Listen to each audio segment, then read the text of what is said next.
காவிரி மேலாண்மை வாரியம் அமைக்க கோரி திருவாரூரில் 2வது நாளாக ரயில் மறியல் போராட்டம் நடைபெற்று வருகிறது.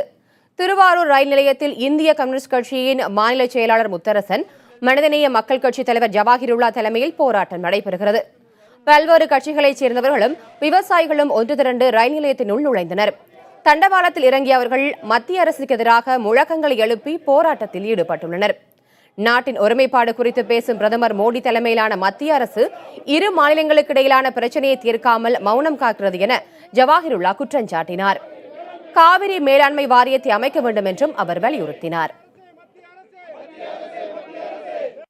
விவசாயிகள் வஞ்சிக்கப்பட்டிருக்கிறார்கள்.